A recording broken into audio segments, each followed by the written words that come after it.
जमलेल्या माझ्या तमाम हिंदू बांधवांनो, भगिनींनो आणि मातांनो,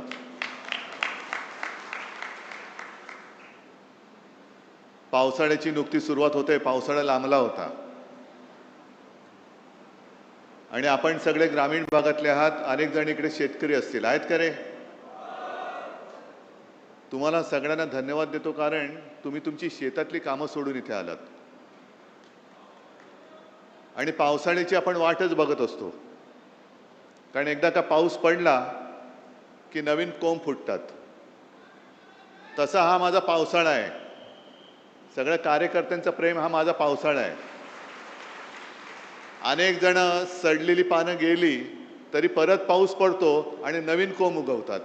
आणि ते नवीन कोंब उगवणारे तुम्ही कट्टर निष्ठावान शिवसेना प्रमुखांचे जीवाला जीव देणारे शिवसैनिक आहात.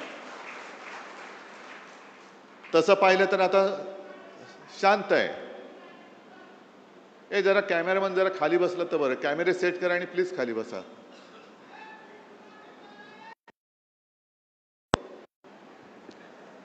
पहिला गद्दाराचा समाचार गेला,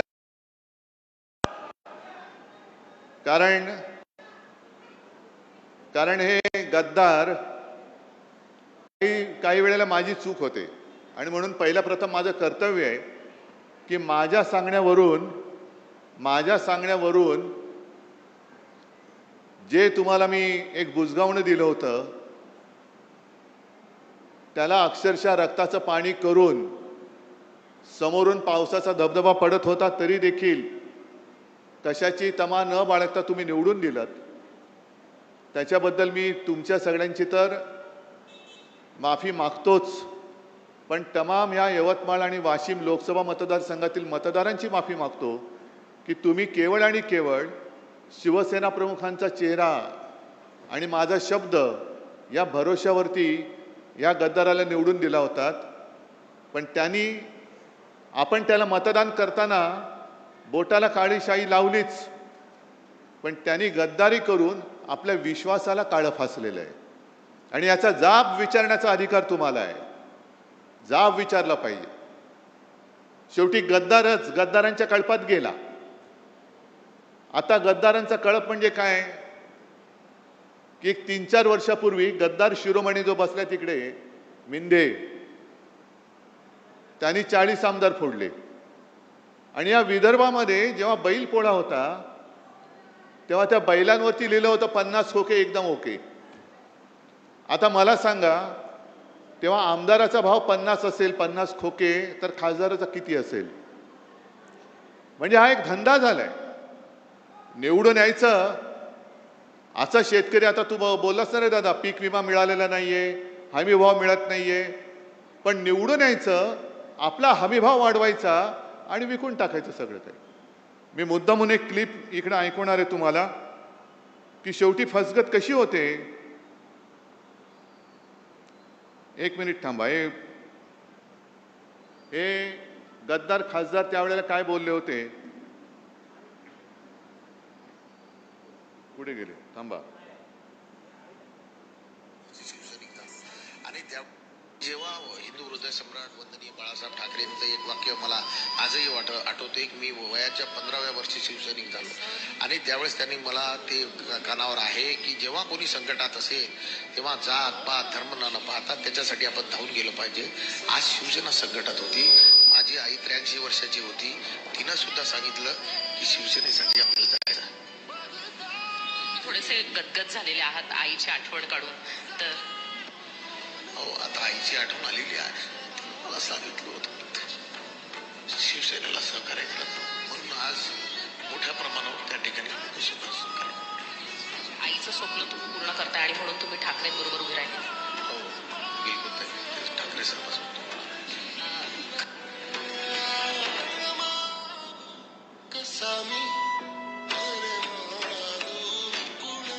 हे ऐकायला आलं का तुम्हाला? आईला काय वाटेल? आईची शपथ घेऊन जर गद्दारी करणार असेल तर खरोखर आईला काय वाटत असेल? आणि चूक आपल्या सगळ्यांची झाली, विशेषतः माझी झाली. आईची शपथ घेतल्यानंतर ह्यांनी पूर्वी एकदा आपल्याशी गद्दारी केली होतीच. तरी परत आले. आणि परत आल्यानंतर तुम्ही आता या टेपमध्ये ऐकलं असेल की जेव्हा कोणी संकटात, अरे एवढे शिवसैनिक असताना शिवसेनेवरती संकट येऊच शकत नाही, तुझी काळजी कर, माझी करू नकोस, माझी करू नकोस. आजपर्यंत एकदा झालं ना, शिवसेना संपली, पक्ष चोरला, चिन्ह चोरला, तरी ठाकरे उभा आहे. मग आमदार फोडल्यानंतर शिवसेना संपली होती, तर तुमच्या विरोधात नाकावर टिचून या सर्व तमाम जनतेने 9 खासदार आपल्या हक्काची मशालीवरती निवडून आणले होते. ती फोडण्याची वेळ का आली? त्यावेळेला आपल्याला चिडवलं जात होतं, तुमचे 18 खासदार मोदींच्या चेहऱ्यावर निवडून आले, मोदींच्या चेहऱ्यावर निवडून आले. अरे मोदींच्या समोर देशात लाट असताना माझ्या या शिवरायाच्या महाराष्ट्राने मोदींच्या भाजपला आडवा करून त्यांच्या छाताडावरती हक्काचे शिवसेनेचे आणि महाविकास आघाडीचे 31 खासदार बसवले होते. कुठे गेली ती मोदींची लाट? आणि विकास निधी जे काय बोंबलत आहेत, एकूण 2 वर्षामध्ये लोकसभेमध्ये हे किती वेळा हजर होते? काय आंदोलन म्हणून काय केली त्यांनी? जे आंदोलन आपण केली, शेतकऱ्याला कर्जमुक्त, मी काय उपकार नाही केले, पण एक अनपेक्षितपणाने मुख्यमंत्री पदाची जबाबदारी मला स्वीकारावी लागली. कोणीही मागितली नव्हती, पण मी माझं कर्तव्य मानलं की आपला हा अन्नदाता आहे. सगळेजण म्हणतात मी शेतकऱ्याचा मुलगा आहे, मी शेतकऱ्याचा मुलगा आहे. अरे मग मुलगा असशील तर शेतकऱ्याच्या मुलाच्या निष्ठेला जाग ना तू, का शेतकऱ्याची गद्दारी करतोयस? पण कोणी न मागता मी माझं कर्तव्य म्हणून जे काय करता येणं शक्य होतं, 2 लाखापर्यंतची पीक कर्जाची जी काय एक रक्कम होती ती त्यातनं मी मुक्त केलं होतं. शेतकऱ्याला मिळाली होती की नव्हती एवढं मला सांगा. काय त्रास झाला होता?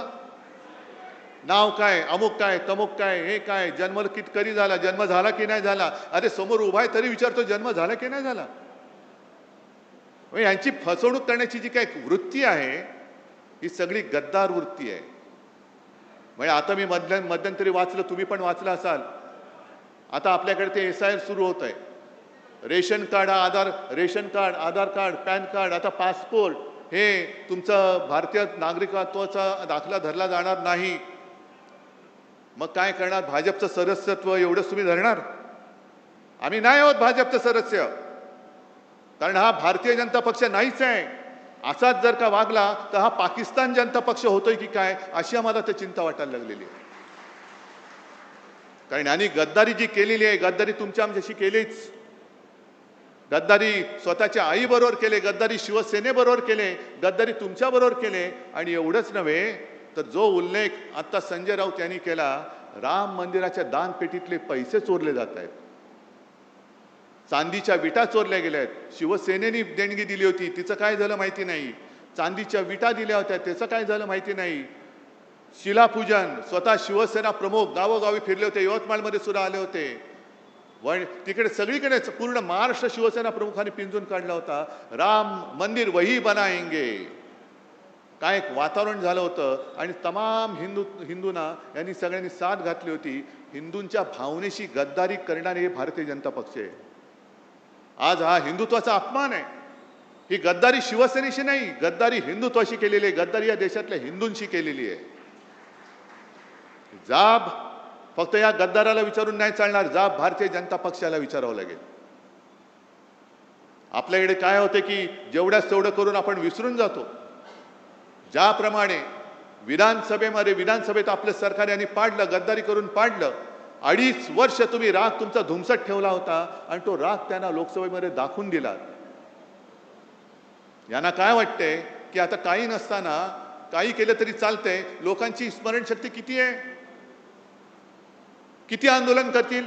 1 आठवडा करतील, 1 महिना करतील, 2 महिने, 3 महिने, 6 महिने, 3 वर्षांनी जेव्हा निवडणूक येईल तेव्हा आम्ही बघू. नाही, हा राग विश्वासघाताचा जो राग आहे तो धुमस्ता ठेवला पाहिजे. तुम्हाला जी मतं दिलेली आहेत ती जनता, ही जिवंत माणसं आहेत. त्यांच्या न्याय हक्कासाठी म्हणून तुम्हाला मतदार तिकडे त्यांनी खासदार बनवून पाठवलं होतं. आणि विकास निधी कोणाला लागतोय? विकास निधी फक्त काय भाजपच्या बापाच्या मालकीचा आहे का? भाजपच्या विरुद्ध जे खासदार निवडून आले तिकडे भाजपचे मतदार नाही आहेत? आणि भाजपच्या विरोधात ज्यांनी मतदान केली ती जनता माझ्या समोर आहे, पूर्ण राज्यभर पसरले, देशभर पसरलेली आहे. ही जनता तर काय पाकिस्तानमधून आलेली नाही ना. आणि मग विकास निधीसाठी जर का काम अडलं असतं तर जो उल्लेख आपल्या आमदार साहेबांनी केला, देरकर साहेबांनी केला, तुकडोजी महाराज, गाडगे महाराज यांना का विकास निधी लागला नाही? गाडगे महाराजांनी सुद्धा इकडे या विदर्भात खूप काम केलं. दशसूत्र त्यांची प्रसिद्ध आहे. जो भुकेला असेल त्याला अन्न देणं, जो तहानलेला असेल त्याला पाणी देणं, ज्याच्याकडे घर नाही त्याला घर देणं, ज्याच्याकडे वस्त्र नाही त्याला वस्त्र देणं आहे. आणि त्यांनी उभं केलं, एक समाजकार्य उभं केलं, स्वच्छता मोहीम राबवली. कुठे विकास निधी वाचून त्यांचं काम अडलं होतं? कोणतेही सत्तापद त्यांनी भोगलं नव्हतं. ना कधी आमदार झाले होते, ना कधी खासदार झाले होते. पण लोकांना शिक्षण दिलं म्हणून इतक्या वर्षानंतर सुद्धा लोक मुख्यमंत्री किंवा या गद्दाराला मानण्याच्या ऐवजी गाडगे महाराजांना नमस्कार करतात, तुकडोजी महाराजांना नमस्कार करतात. तुकडोजी महाराजांना सुद्धा राष्ट्रसंत म्हणतो. का म्हणतो आपण? आज आपण सगळे हिंदू म्हणून जय श्रीराम म्हणतोच, जय शिवराय सुद्धा बोलतो, हर हर महादेव सुद्धा म्हणतो. तसंच तुकडोजी महाराजांची जी काही भजनं होती त्या भजनातनं त्यांनी एक राष्ट्रभक्तीचं बीज रोवलं, ते या विदर्भामध्ये रोवलं आहे. त्यांच्याकडे पैसा अमाप आहे, साधन सामुग्री अमाप आहे. आमच्याकडे काय आहे? आमच्याकडे जिवंत माणसं आहेत. आणि तुकडोजी महाराज जे बोलले होते, तुकडोजी महाराज जे बोलले होते, जे शब्द, कदाचित शब्द मला आता पूर्ण शब्दाच्या आठवणार नाही. पत्थर सारे बॉम्ब बनेंगे, भक्त बनेगी सेना, झाडू झडेले शस्त्र बनेंगे, नाव लगेगी किनारे. काय नाही तर आहेत ना, दगड आहेत ते बॉम्ब बनतील. सगळी माझी भक्तांची सेना आहे, ते सैन्य होईल. हातामध्ये जे काही आहे ते शस्त्र होईल. आणि त्यातनं आपल्याला स्वातंत्र्य मिळालेलं आहे. स्वातंत्र्य हे निवडणूक जिंकून मिळालेलं स्वातंत्र्य नाही आहे, तर इंग्रजांशी लढून मिळवलेलं स्वातंत्र्य आहे. मग तेव्हा लोकमान्य टिळक बोलले असते, काय करणार, विकास निधी मिळत नाही. महात्मा गांधी बोलले असते, विकास निधी मिळत नाही. कशाला? आज जे तिकडे बसलेत फोडाफोडी करणारे, त्यांनाच मी विचारतोय. अटलजी तर गेले, अडवाणी साहेब आज त्यांना तुम्ही अडगळीत टाकले. काँग्रेसशी लढत असताना यांना कधी विकास निधी चणचण भासली नाही ती? अटलजी आणि अडवाणीजी कधी जर त्यांनी असं म्हटलं होतं, आम्ही आता काँग्रेसमध्ये जातो कारण आम्हाला विकास निधीच मिळत नाही, तर मोदींचा राजकीय जन्म झाला असता का? अमित शहाचा राजकीय जन्म झाला असता का? आणि यांना फोडाफोडी का करायचे? तर तोच की तुमचे प्रश्न, तुमच्या प्रश्नापासून तुमचं दुर्लक्ष झालं पाहिजे. पीक विमा नाही मिळाला तरी चालतंय, तुम्हाला दुसरं काहीतरी दिलं का तुम्ही त्याच्या मागे लागता. शेतकऱ्याला हमी भाव नाही मिळाला तरी चालतंय, त्याला दुसरं काहीतरी दिलं का तो त्याच्या मागे लागतो. त्याचं आयुष्य हे नेहमी संकटातच राहिलं पाहिजे. तो जोपर्यंत संकटात आहे तोपर्यंत तो माझ्या दारात उभा राहणार. ही परिस्थिती आता बदलायला पाहिजे. हा गद्दार जिथे सापडेल तिकडे तुम्ही त्याला जा विचारलं पाहिजेस, मी तुला निवडून आणलेस का, तू माझ्याशी गद्दारी केलीस? मी माझ्या रक्ताचं पाणी केले, मी माझं रक्त आटवलेलं आहे. समोरनं पैसे, अरे आत्ता तुला मिळतायत, त्यावेळेला मला सुद्धा जर पैसे मिळाले असते तर मी सुद्धा तुला पाडू शकलो असतो. पण मी भगव्याला आणि शिवरायाच्या निष्ठेला जागलो म्हणून, आणि म्हणून तू खासदार झालाय. तुला काडीची किंमत नव्हती, तू बोल तू गद्दारी का केलीस? पुढचे 3 वर्ष हा कार्यक्रम तुम्हाला करावा लागेल. आहे हिंमत तुमच्यामध्ये? कारण मी मुद्दामून आलोय. जसं त्यांनी मला सांगितलं, काय झालं 2 आठवड्यापूर्वी एक खासदारांची बैठक घेतली, तेव्हा हे महाशय मला म्हणाले, साहेब घरी सोयरीक जुळवायचे, पाहुणे येणार आहेत, मी व्हिडिओवरनं आलो तर चालेल का? आता घरचं कार्य, शुभ कार्य म्हटल्यानंतर मी नाही बोलू शकतो. आता मला काय माहित, मुलीची सोयरीक जुळवताना ह्यांची सोयरीक तिकडे जुळवतील. ह्यांच्या हे पाहुण्यांकडे चालले होते का पाहुणे यांच्याकडे येत होते? सोयरीक ह्यांची जुळत होती, पण सांगितलं मुलीची सोयरीक जुळत आहे. मग मी रात्री फोन केला, म्हटलं काय जुळलं का? हो जुळलं की म्हणे. जुळलं, 2 दिवसांनी कळलं, गेले सासरी. आता नांदा तिकडे गद्दारांच्या कळपामध्ये नांदा, गद्दारांच्या लांडग्या म्हणजे त्या कळपामध्ये नांदा. इकडे वाघाचं जीवन जगत होता, तिकडे गाढवाचं जीवन जगा. जे ओझं तुमच्या पाठीवर टाकलं जाईल ते वाहत राहा. अरे प्रेम देणारी संघटना फक्त शिवसेना आहे. दुसरा या जगात दुसरा पक्ष नाही की जो फक्त आणि फक्त प्रेमाच्या भावनेवरती जिवंत राहतोय. आणि म्हणून मी आज तुमच्याकडे आलेलो आहे. जसं त्यांनी सांगितलं ना की मी माझ्या कार्यकर्त्यांशी बोलेन, तसं मी तुमच्याशी बोलतोय. मी करतोय ते बरोबर करतोय की चूक करतोय? मी लढायला उभा आहे, मी नाही हटणार. कारण जिथे जिथे अन्याय दिसेल तिकडे मी लाथ मारणार म्हणजे मारणार. सोबत राहणारच की नाही? जे खरं हिंदुत्व आहे, हे खरं हिंदुत्व हे माणुसकी शिकवणार आहे. मंदिर लुटणारं हिंदुत्व आमचं हिंदुत्व आम्ही ते तुमचं हिंदुत्व मानू शकत नाही. आणि राम मंदिराचा सुद्धा प्रश्न हा पूर्ण देशामध्ये खरा म्हणजे हिंदूंना जागृती आली पाहिजे. आज संजय राऊत यांनी एक चांगला अग्रलेख लिहिला आहे सामनामध्ये. सामना तुमच्याकडे येत नसेल तर सामना.com वरती जाऊन मुद्दामून वाचा. हे मरे मरे जे सगळ्यांनी मोर्चे काढले ना, सकल हिंदू समाज, हिंदू जनजागृती, आता का झोपलात? आता का झोपलात? आम्हाला आता भाजपा मुक्त राम पाहिजे आणि त्याच्यासाठी शिवसेना लवकर आंदोलनाला सुरुवात करणार आहे. भाजप मुक्त राम. जो एक विळखा या भोंदूंच्या घराण्यामध्ये राम आमचा प्रभू श्रीराम सापडलेला आहे, त्या श्रीरामाला त्या हिंदूंकडनं सोडवण्यासाठी शिवसेना पुढाकार घेईल आणि शिवसेना पहिली ठिणगी महाराष्ट्रामध्ये टाकेल. आणि तेव्हा मला गद्दारांना विचारायचे, जे बाळासाहेबांचे विचार, हे बाळासाहेबांचे विचार आहेत, आहे तुमच्यामध्ये हिंमत? त्या गद्दाराला विचारा, हिंमत आहे? जाऊन विचारू शकता तुम्ही मोदींना? पीक विमा का मिळाला नाही लोकसभेमध्ये तोंड उघडू शकता? आहे हिंमत? शेतकऱ्याला हमी भाव मिळत नाही, शेतकऱ्याच्या आत्महत्या चाललेल्या आहेत, नीटचे पेपर फुटतायत, महिलांवरती अत्याचार वाढतायत, राम मंदिर लुटलं जात आहे, मध्य प्रदेशमध्ये तिथले मुख्यमंत्र्यांच्या नावाने लूट चालू आहे. हे सगळे प्रश्न विचारण्याचं धाडस या गद्दारांच्या रक्तात आहे का? शिल्लक राहिलंय का? की तुमचं रक्त हे गद्दारीने नासून टाकलेलं आहे? हा जो स्वाभिमान आहे, ही जी हिंमत आहे, ही जी धमक आहे, म्हणून शिवसेना पाहिजे. हे शिवसेना का संपवायला निघालेत? मला कोणी प्रश्न नाही विचारायचा. प्रश्न विचारण्याचं धाडस फक्त शिवसैनिक करू शकतो. म्हणून शिवसेना संपवा. नाही संपू शकत. जोपर्यंत प्रश्न संपत नाहीत, जोपर्यंत हा हृदयामध्ये आग लागलेला शिवसैनिक संपू शकत नाही, तोपर्यंत ठाकरे आणि शिवसेना कोणी संपू शकणार नाही. आणि या पुढचा काळ जो आहे, हा काळ यांनी बरोबर असा निवडलेला आहे की निवडणुका नसतानाही फोडाफोडी करून टाका. आणि फोडाफोडी आपल्याला किती लोकांना आठवत असेल की लोकसभेच्या वेळेला जेव्हा मी आलो होतो तेव्हा त्यांची घोषणा काय होती? अब की बार 400 पार. आणि मी घोषणा दिली होती अब की बार तडीपार. आता तेच त्यांचं काम सुरू आहे. कारण यांना काय करायचंय? डॉक्टर बाबासाहेब आंबेडकरांनी लिहिलेल्या घटनेमध्ये बदल करायचंय.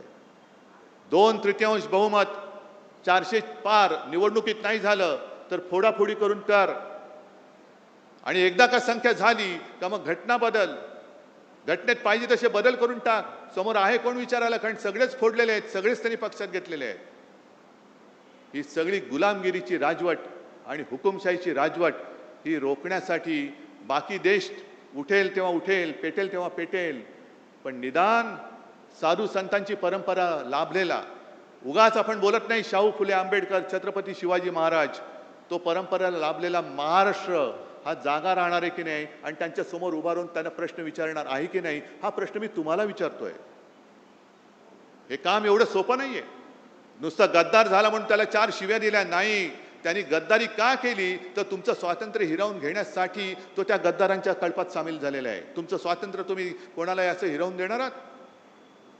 मग आजपासून कामाला लागला पाहिजे. पुढचा खासदार हा पुन्हा एकदा आपल्या भगव्याचा कट्टर शिवसेना एकच. गद्दार सेना म्हणजे शिवसेना नाही. कोणी उपरा आला आणि कोणाचंही नाव कोणाला दिलं आम्ही मानायला तयार नाही, उपऱ्याला मानायला तयार नाही. शिवसेना फक्त एकच, भगवा फक्त एकच. आणि त्या भगव्याचा शिवसेनेचाच खासदार 2 वर्षांनी 3 वर्षांनी, कारण हिंमत तर होणार नाही राजीनामा देण्याची, जेव्हा केव्हा निवडणूक होईल तेव्हा परत आपला खासदार निवडून आणण्यासाठी आजपासून तयारीला लागा. आहे तयारी? जरा जोरात सांगताय? नाही, एवढा जोर आला पाहिजे की छप्पर उडाला पाहिजे, दिल्लीपर्यंत पोहोचला पाहिजे हा आवाज. बोला एकदा.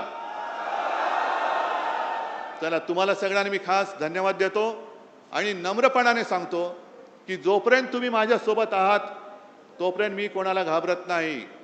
जोपर्यंत तुम्ही माझ्यासोबत आहात तोपर्यंत कोणी किती प्रयत्न केले तरी ठाकरे काय शिवसेना ही कोणी संपू शकणार नाही.